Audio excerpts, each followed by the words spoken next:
Hi, this video is about why you need to get to court on time as a criminal defendant, no matter what time the judge or the attorneys appear. If we haven't met already, my name is Veronica, and I'm making this video to explain something to you that if you don't have an explanation in advance, is probably going to be completely maddening and is just going to make this entire process of having a criminal case that you're trying to defend against more stressful and going to piss you off more than is necessary. So I want to make sure that you have this explanation in advance and you understand how it all works in advance so that you are prepared, so that you don't feel like you are wasting your time, so you don't feel like I'm wasting your time, and just so you kind of have a better overview of how it all goes. Okay, so how the criminal courts work in California is basically this. The courts are so backlogged that in between court dates, and there will generally be multiple court dates for every criminal case, in between court dates, the DAs don't do anything for the cases. They don't, if they have a motion that they need to respond to or something, yes, they'll write their opposition to it. But in general, I can't, if I call up the DA and I want to talk to them about the case, if I want to say, hey, what's the phone symbol? This. I think this is like a flip phone symbol. But hey, I'm still waiting for that body-worn video that you said you would get me at the last court date. Can you send that over to me today? It doesn't happen. And the reason it doesn't happen is because at least all morning long, they are busy. There's a huge backlog. They're in court during that time.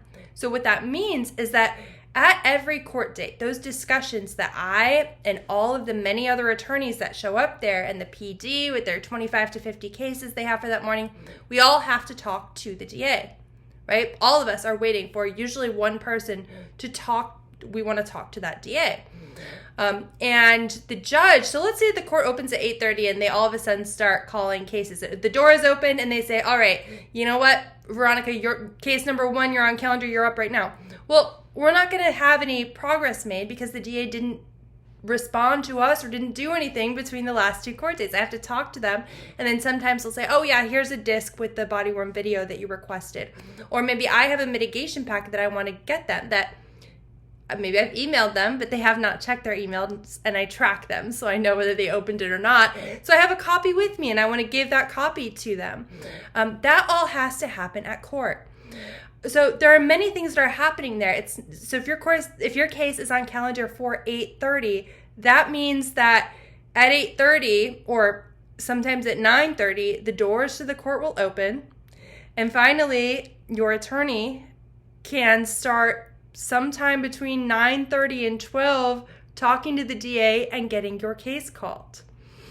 I thought of an interesting example recently, or an interesting, I don't know if it's metaphor because this is literally where the word comes from.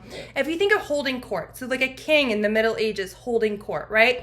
Or a queen in the Middle Ages is holding court.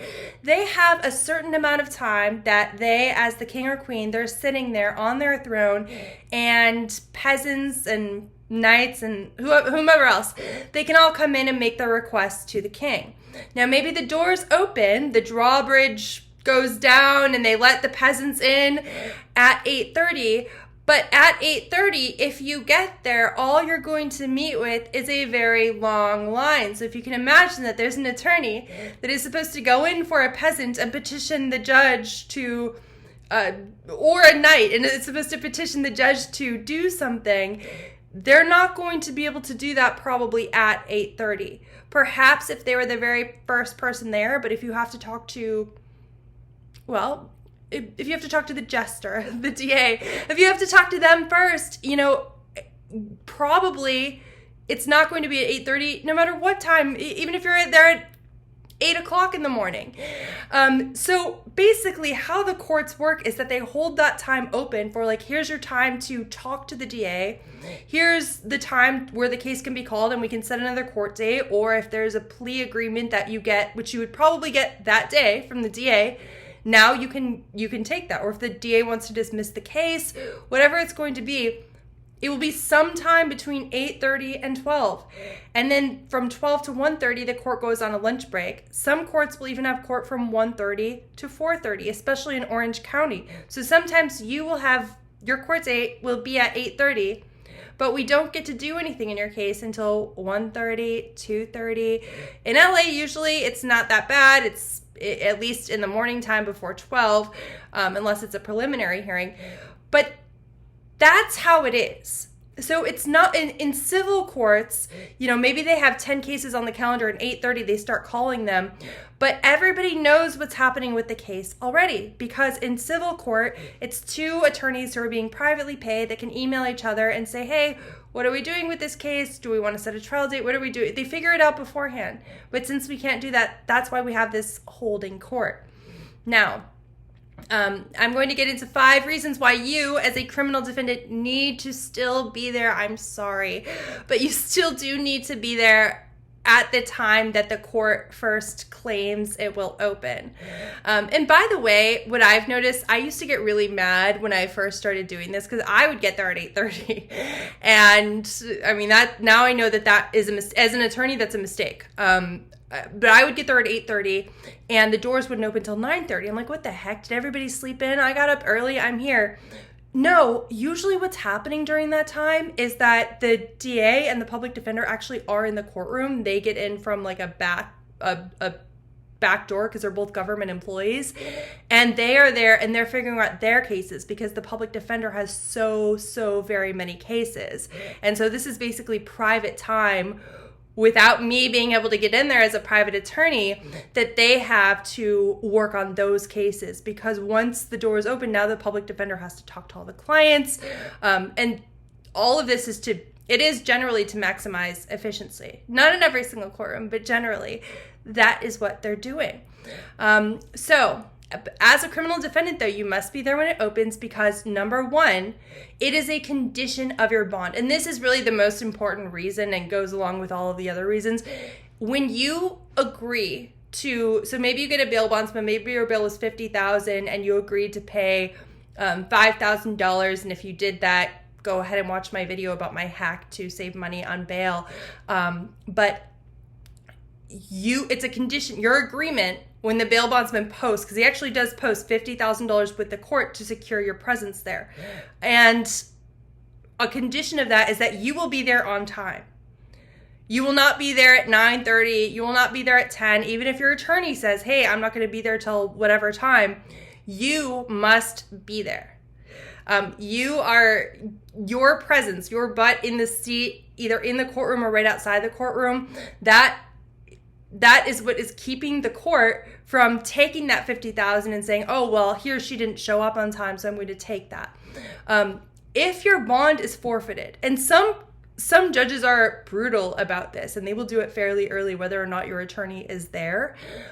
If your bond is forfeited, so if you're not there and the judge says, well, I'm going to issue a warrant and forfeit bond, what that means is that all that money that you paid the bail bondsman is gone. You don't get it back. And there's going to be a warrant out for your arrest. Okay? A warrant out for your arrest. You'll be picked up, brought back into court, and then maybe the judge reinstates your bail. Maybe. And if the bail bondsman already hasn't taken action against you to get that money back, maybe they reinstate your bail. But maybe they don't. And many times they won't. And you don't want to depend upon a judge's mercy, really for anything. Many of the judges, most of them are former DAs. You don't want someone like that deciding whether or not they should give you a break for being late to court. So you must be there at 8:30. Number 2, and this goes along with number 1, is if a warrant is issued, you can get picked up and taken into custody. And let's say you show up at court and maybe you show up at 10:30, okay? And you're supposed to be there at 8:30. Well, now you're showing up to a place with a ton of sheriff's deputies and you're saying, hello, I'm here, and a warrant has been issued. So if the judge does not quash that warrant and reinstate your bail, what do you think is going to happen? You are going to get taken into custody right there. Do not let that happen. Number 3 is that once a warrant is issued for your failure to appear. So let's say that, you're supposed to be there at 8:30, you showed up at 10:30, your phone was dead, you couldn't tell anyone, or you did contact your lawyer, you contacted me, and I said, look, this judge is issuing one anyway. Everybody's getting a warrant who's not here. They don't care about our explanations. Okay, so the judge issues the warrant. You show up at 10:30, and let's say that the judge does agree. You know what? Okay, fine, you're here. Final warning, but we are going to quash that warrant. We'll reinstate your bail. So you're not going into custody at that point, although maybe you were handcuffed briefly. Another thing you want to avoid. Well, the fact that there was a warrant for your failure to appear, that goes on your permanent criminal record. It's not going to come up on a background check usually. It only usually comes up on a background check if you have an active warrant. So this wouldn't be active. But if you ever get arrested for anything again and the judge is deciding whether or not to how to set your bail or whether or not to let you out on OR, which means your own recognizance where you don't have to pay anything, this goes against you permanently. No matter what the reason, it's not going to include your reason in there that you had car trouble or whatever. That's not going to be in there. So you actually could be denied OR, or your bail could be increased in the future, or there could be a denial of a bail reduction that would have been granted. And this, you can't do anything about it. You cannot delete it. You cannot expunge it. Once it's on there for any reason, that's it. Number 4 is that if you don't show up on time, and the reason why I'm sighing is, I thought about making this video for my clients for a while, but yesterday I had a client who was late, and he's been late so many times to court, only a little bit sometimes, a lot other times. The judge makes a note in the file, the DA makes a note in their file, even if there is no warrant, and when he finally moseyed on in, he didn't look like he was taking it seriously. And in this case, it's a felony that I'm trying to get reduced to a misdemeanor, and I'm very close, but it didn't happen yesterday, in part because the DA actually commented to me, your client looks like he doesn't give a fuck. That is not what we want. We want to seem like, hey, these criminal proceedings are really serious. This is really bad. Hello, I'm here as a criminal defendant because I don't want to be a criminal defendant. I'm showing up on time. I'm scared. That's what they want. People who seem like they are not complying, like they don't care, and that's actually, if you sit in the court and you watch for a while, you'll see exactly what I mean there. If you're watching this video, that's not you. So don't seem like that, right? But you'll see exactly what I mean. You want to stand out from those people by being there on time, ready, respectful. Do not show up late. And number 5 is that in some cases, your attorney might charge you extra for the extra court date required to quash your warrant. If you don't show up on time, or if the judge issues a warrant, the attorney may charge you extra because they are providing an extra service and showing up to court and all the time that takes, including the driving time, not having another appearance on that date, simply to quash your warrant, they might charge you extra. I personally, if I can, I will just have it be on the same court date as another time I'll be in that courthouse, so I don't have to charge my client extra if that's possible.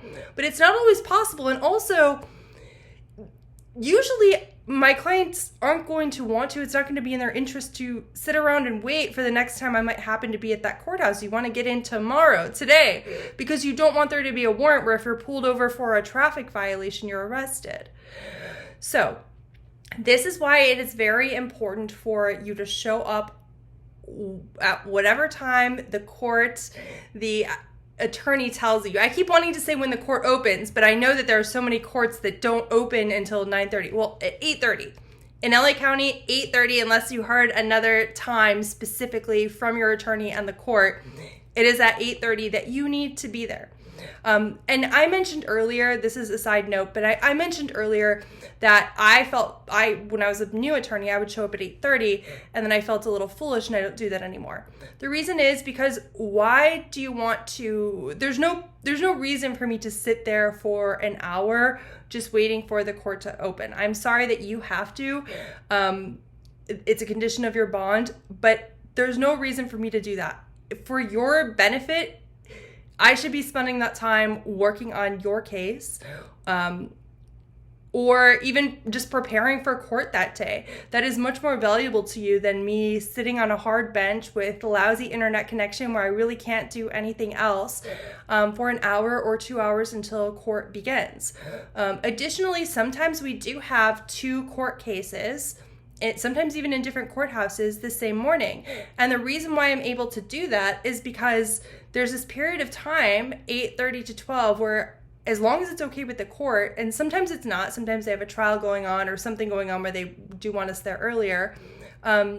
As long as it's okay with the court, I will show up for those 2 appearances. I try not to do that, but sometimes I'll have a client who has an emergency or someone who has a new case and they can't help that is their first court date. And I will need to go to 2 that morning.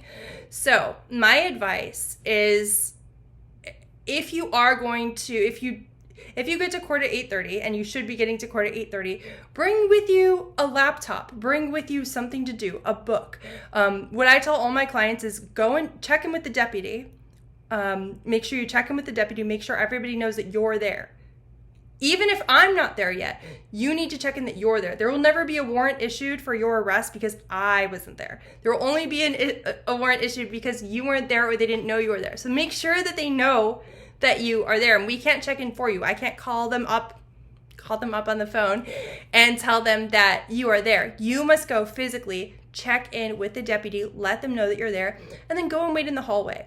If you are in the courtroom, you can't be on your laptop, you cannot be on your phone, you cannot be reading a book, but you can do all of that in the hallway. So what I do for my clients is I let them wait in the hallway while I'm talking to the DA, while I'm doing all of that, and I just go and get them when it's time for the case to be called. That way they can use that time productively or enjoyably. I mean, bring headphones and watch Netflix if you want to. Any of that is okay in the courtroom hallway, just not in the courtroom. And then I update my clients and I bring them in when it is time for the case to actually be called. Some people have to sit in the courtroom. Like if you're a public defender client, you have to sit in the courtroom. Because they'll let you know when they're ready to have the case called, and the public defender usually can't just run out to the hallway and call people's names. They don't know what you look like. But if you have a private attorney, just wait in the hallway. That's the same thing that I often do, or if I'm sitting in the courtroom waiting and they're okay with me using a laptop, I mean, I'm doing that exact same thing. So I'm giving you the advice that I personally follow. And just try to use that time productively and just know that it's going to be a long time. So everybody, the judge isn't late if the judge is showing up at 9:30. I'm not late if I'm showing up anytime that the court is okay with me being there, typically between 8:30 and 12. And even if I do get there at 8:30, it generally is not going to mean that your case is going to get called early.